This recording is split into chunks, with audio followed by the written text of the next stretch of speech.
যমুনা ধোয়াই যাই বাহিৰ সুৰে যমুনা ধোয়াই অভিসাৰিণী ৰাধাই বিচাৰিৰে পাই শ্যাম কোতে লুকাই অভিসাৰিণী ৰাধাই বিচাৰিৰে পাই শ্যাম কোতে লুকাই যাই বাহিৰ সুৰে যমুনা ধোৱাই। বাঁহী সহস্ৰ বছৰ ধৰি এই বাঁহীয়ে আমাক সন্মোহিত কৰি আহিছে। এই বাঁহীৰ সুৰে আমাক দিয়ে শুভ্ৰ কোমলতা, ভকতিৰ অময়াধাৰা কিংবা প্ৰথম যৌৱনৰ অনাবিল শিহৰণ। এই বাঁহীৰ হাতত ধৰিয়ে কোনোবাই অৱগাহন কৰে সুখৰ সৰোবৰত, আন কোনোবাই হয়তো উটি যায় দুখৰ প্লাৱনত। মোৰ সুৰৰ আচল ধৰি বহুদূৰ যাওঁ গুচি কোনো পূৰ্ণিমা ৰাতি, মোৰ সুৰৰ আচল ধৰি বহুদূৰ যাওঁ গুচি কোনো পূৰ্ণিমা ৰাতি, হেৰ' বাঁহী তোক বৰ ভাল পাওঁ দেহি। হয়, এনেকুৱা বাঁহীৰ সুৰতে আচন্ন হৈছিল কবি হীৰুদাৰ লগতে বিশেষ এগৰাকী দৰদী কণ্ঠশিল্পী।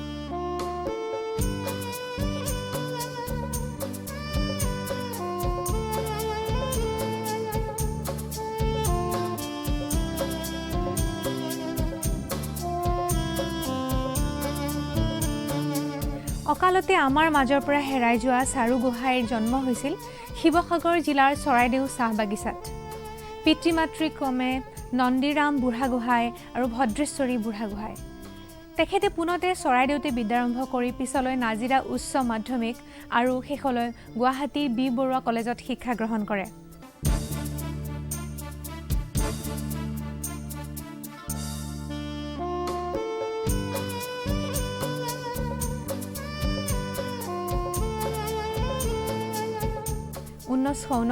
চনত গুৱাহাটীৰ স্থায়ী বাসিন্দা হোৱাৰ পাছৰ পৰাই তেখেতৰ সাংগীতিক যাত্ৰা আৰম্ভ হয়। 「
আপন জনো অতি স্নেহৰ আপন জনো এৰা কুটি হৈ এৰা কুটি হৈ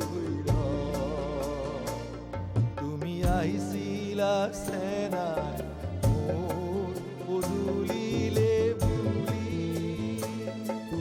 তল ভৰি থকা বকুলৰে ফুল গছকি তল ভৰি থকা বকুলৰে ফুল গছকি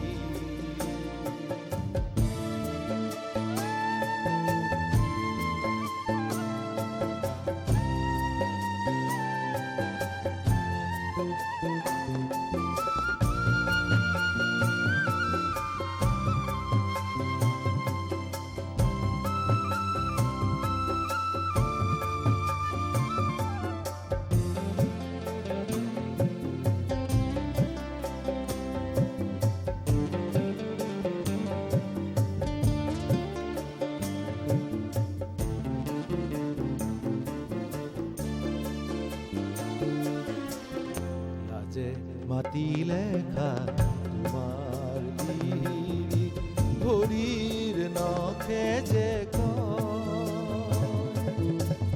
কজে মাতিলে খা তোমাৰ লিৰি ভৰিৰ নখে যে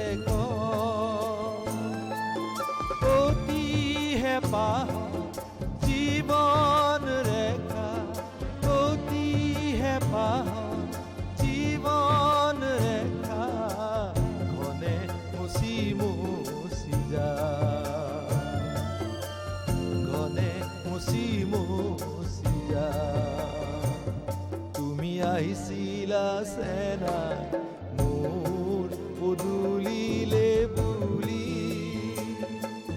তল ভৰি থকা বকুলৰে ফুল গছকি ভৰি থকা বকুলৰে ফুল গছকি তল ভৰি থকা বকুলৰে ফুল গছকি লাজে মাতিলে খা তোমাৰ লিহিৰি ভৰিৰ নখে যে অতি হেঁপাহৰ জীবন ৰেখা ঘনে মচি মচি যায় ঘনে মচি মচি যায় তেখেতৰ প্ৰকাশভংগী আনতকৈ সম্পূৰ্ণ পৃথক সেই প্ৰকাশত যেন অহৰহ লাগি থাকে এক ধৰণৰ বিষাদৰ ছাঁ নজনাকে মই দুখ ভাল পাই পেলাইছোঁ যেনেকৈ হৃদয়ৰ কবিতাত আছিলে দুখ মোৰ কোলাৰ কেঁচুৱা বাৰে বাৰে দুহাতেৰে তুলি ল'ব লাগে মোৰ বোধ হয় তেনেকুৱাই সেয়ে মই ভাল পাওঁ দুখ আৰু দুখত এটা নুবুজা আনন্দ এটা আছে দুখৰ মাজত কিয় চকুৱে চকুৱে চালা চাই কিবা জানো বুজি পালা মই বহাগৰ দেউকাতুৰা তোমাৰে মনৰ বতৰা মই বহাগৰ দেউকাতুৰা তোমাৰে মনৰ বতৰা এইবোৰ অতি বিখ্যাত গীত বহুদিন পূৰ্বৰে পৰা আকাশবাণী যোগে প্ৰচাৰ হোৱা চাৰুগোহাঁইৰ গীতে শ্ৰোতাৰ সমাদৰ লাভ কৰিছিল যদিও তেখেতৰ প্ৰথমটো এলবাম জিলমিল জোন জ্বলে কপালত প্ৰকাশ পোৱাৰ লগে লগে তেওঁ হৈ পৰিল দৰ্শক শ্ৰোতাৰ নয়নৰ মণি বিশেষকৈ যুৱ সমাজৰ মাজত সৃষ্টি হৈছিল এক বিশেষ সেন্সেশন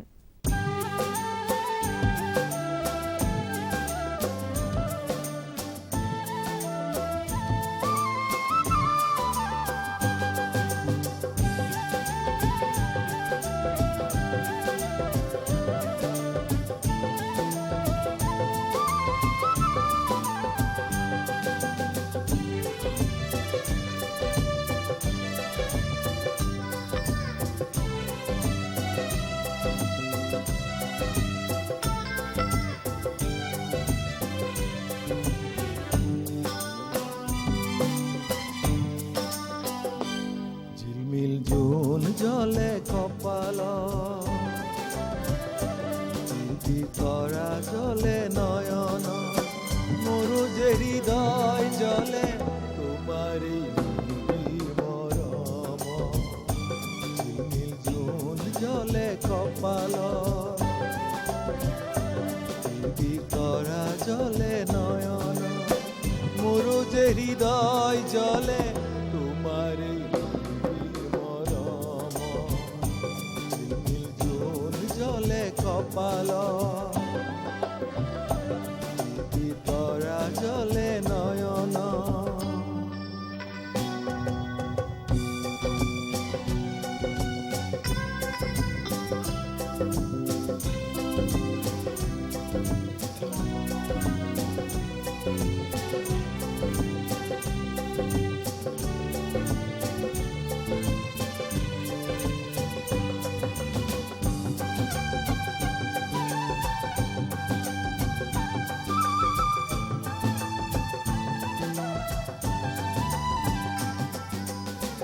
তোমাৰো ৰনিয়াৰ দুচুপে উদাসিছো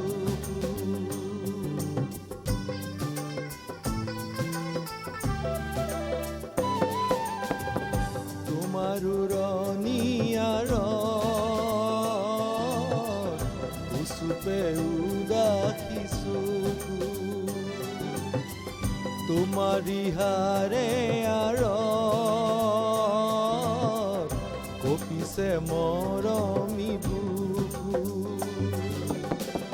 তোমাৰ সপোন ইমান আপোন তোমাৰ সপোন ইমান আপোন উজাগৰি নয়ন তোমারি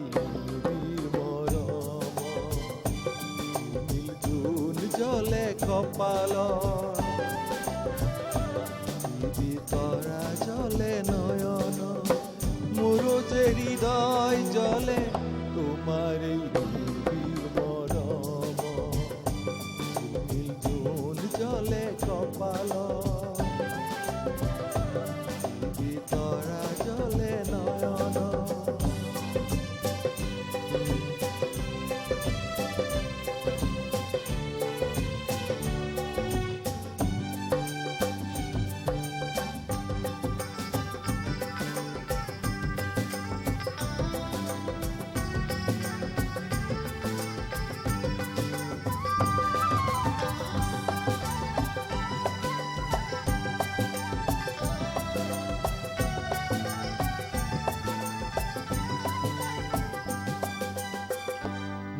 তুলসী তল জ্বলাবায়ে গছি চাকি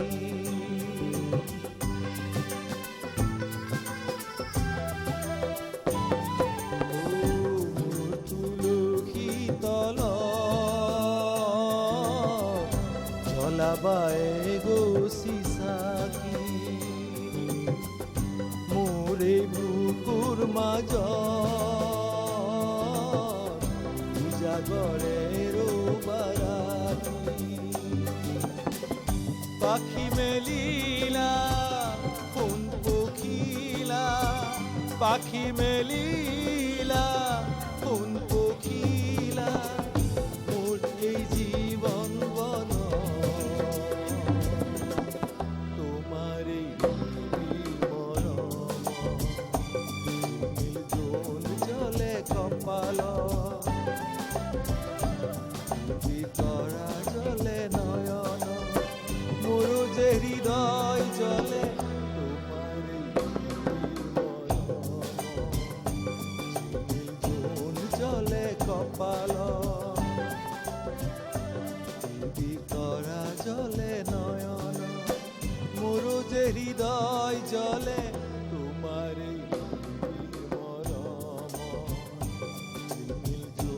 জলে কপাল তরা জলে নয়ন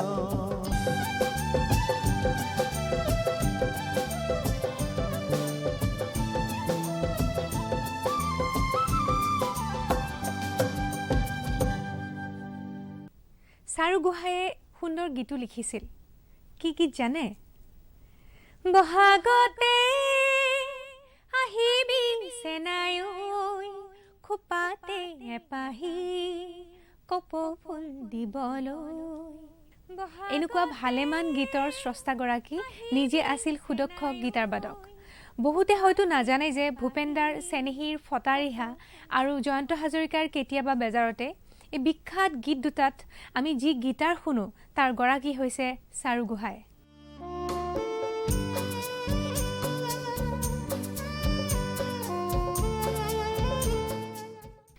দূৰৰ বাহিতি বাজি থাকৈ,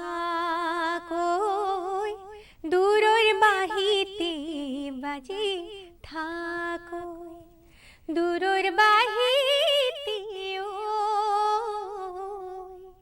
ৰূপালী জোনাকে সপোন মায়াৰ আছে, ৰূপালী জোনাকে সপোন মায়াৰ আছে, বাজি থাকৰি দূৰৰ বাহিতি বাজি চাওকচোন, বাঁহীৰ কথা কৈ আছোঁ অথচ আচল গীতটোৰ কথাকে কোৱা হোৱা নাই। সেইটো এটা গীত যাক বাদ দি চাৰু গোহাঁইৰ কথা আৰম্ভ অথবা সম্পূৰ্ণ কৰিব নোৱাৰি। এই বিখ্যাত গীত ৰাতি বাঁহী বাইৰ সৃষ্টিৰ নেপথ্যত এটা আমোদজনক কাহিনী আছে। জেপিয়ে মোক ক'লে গান এটা চিলেক্ট কৰা তুমি।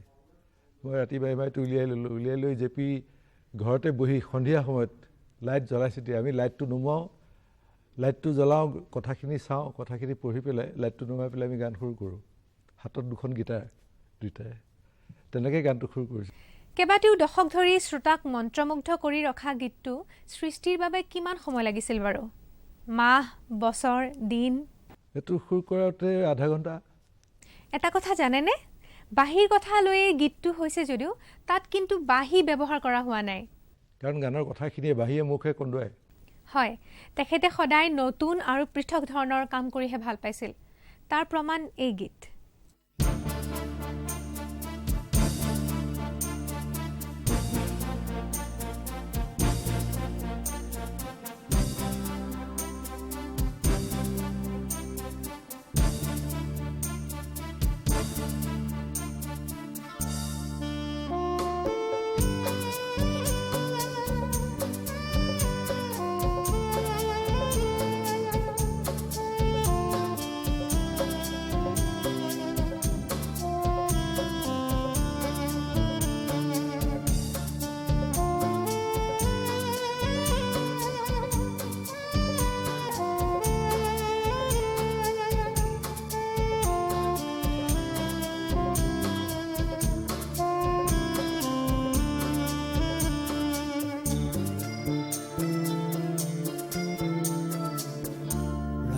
বাঁহী বাই কোনে মোক কন্দুৱাই, ৰাতি বাঁহী বাই কোনে মোক কন্দুৱাই, কেতেকীৰ পাহি ভাঙি কোমল খুবাখানি মন চুই যায়।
চিনাকি সুৰৰ বাঁহী কোনে আহি লুকাই লুকাই মোৰ বুকুত বজায় চিনাকি সুৰৰ বাঁহী কোনে আহি লুকাই লুকাই মোৰ বুকুত বজায়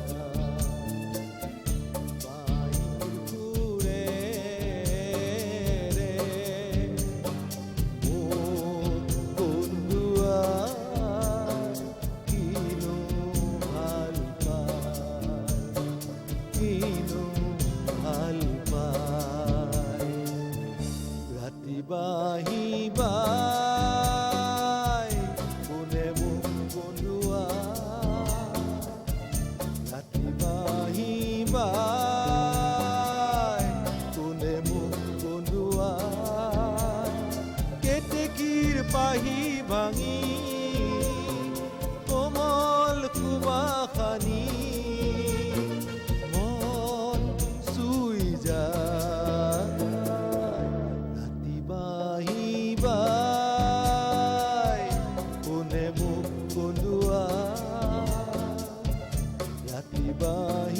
বাই কোনে মোক কন্দুৱা ৰাতি বাঁহী বাই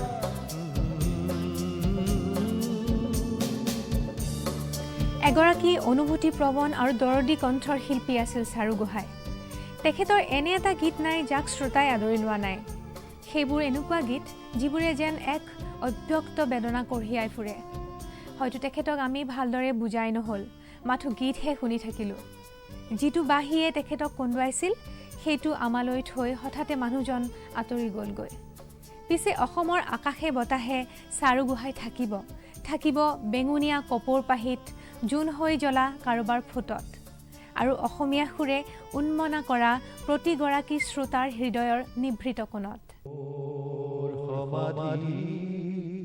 ফুলিবা তুমি বনৰীয়া ফুল জীৱনৰ যত আধা কথা জীৱনৰ যত আধা কথা সুবাসেৰে যাবা